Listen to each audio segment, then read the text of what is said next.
আসসালামু আলাইকুম রহমতুল্লাহি বারাকাতুহু। প্রিয় দর্শক, আপনারা সবাই কেমন আছেন? আজ আমি আপনাদের কাছে একটি ভিডিও নিয়ে আসলাম।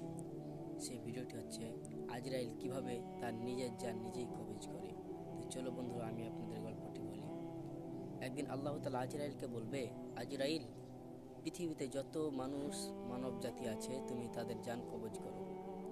আজরাইল আল্লাহ তাআলার অর্ডার মানবে এবং যাবে পৃথিবীর যত মানুষ রয়েছে সব মানুষেরই জান কবজ করবে। আজরাইল আবার আল্লাহ তাআলার কাছে যাবে।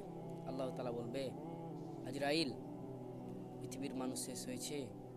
বলবে, জি, পৃথিবীর মানুষকে আমি শেষ করেছি।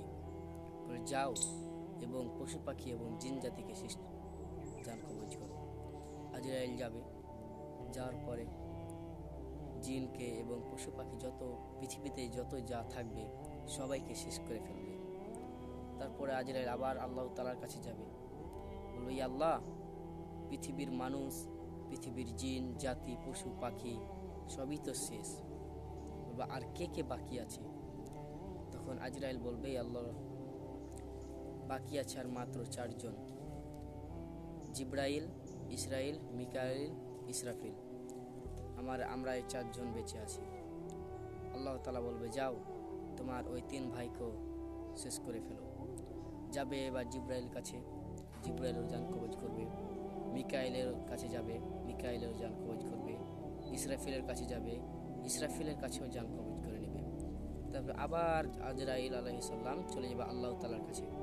বলবে, ইয়া আল্লাহ, সব শেষ, শুধু আমি একমাত্র বেঁচে আছি। তখন আল্লাহ তাআলা বলবে, যাও তুমিও মারা যাও, তুমি তোমার নিজের হাতে নিজেই জান কবজ হয়ে যাও।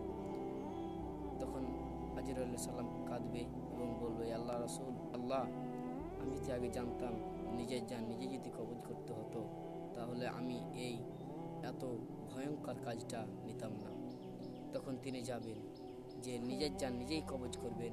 তখন এমন একটি চিৎকার হবে, যে চিৎকার পৃথিবীতে যদি মানুষজন থাকতো তাদের কান ফেটে রক্ত বের হয়ে তারা নিজেই মারা যেত। তো ভিডিওটি শেয়ার করে দিবেন।